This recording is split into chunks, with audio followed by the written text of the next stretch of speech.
Okay, so we're going to talk about rocks today, and I really like rocks. So I brought some of my rocks here, a few of them that I have here at my house, and then we're going to make some rocks ourselves.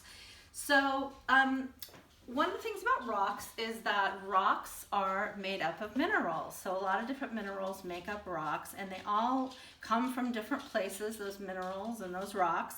So they all look very different, and some look light and some look dark, and some are smooth and some are rough, and some have holes in them. Some are light. This one's really light, and some are really heavy. This one's really heavy. So there's a lot of things to compare and contrast and notice about rocks. And some are super teeny tiny. There's even really teeny tiny little rocks there. And some are shaped like things that we might recognize. So I always like to find rocks that look like hearts. And then some rocks have evidence of something maybe that used to live there one time. So we call those fossils, when all of the molecules of that living thing are no longer there and have been replaced by rock molecules or mineral molecules. Then we have a fossil there. So what we're going to do is we're going to take some different minerals and we're going to combine them together, and we're going to make our own rocks, because that's how rocks are formed. When minerals are subjected to heat and pressure, then they become a rock. So I have some different things here. I've got salt, and I've got sand, and I've got some little shells here, which are made up of calcium carbonate, which is what makes up sand and rocks and minerals, a lot of rocks and minerals. And then I've got some dirt and some soil. So I do have some flour here that's going to kind of make it all stick together when we put it all together with the water. But ideally I would maybe use clay or mud. But I don't have that here, so we're going to use a little flour.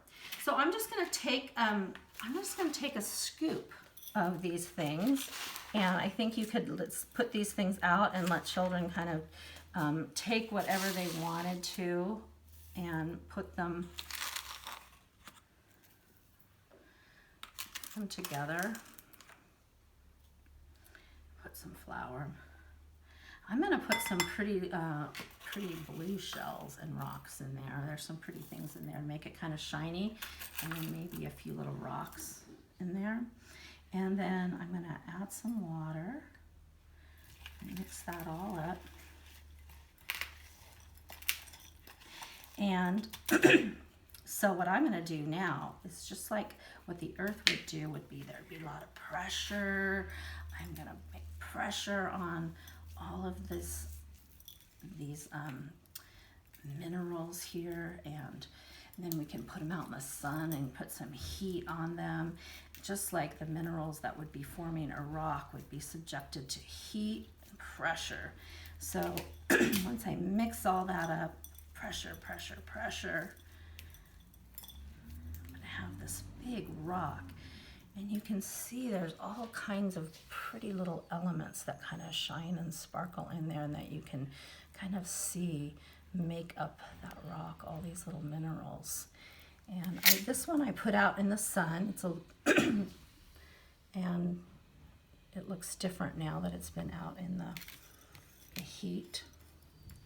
And if you want to, excuse me, you could add like a little treasure inside.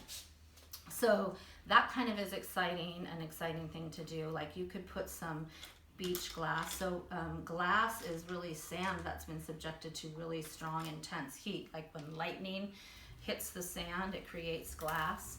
And so maybe I can hide a treasure in there. Kids really like to find treasures. And so then when that dries and they open up the rock, they can find a treasure inside.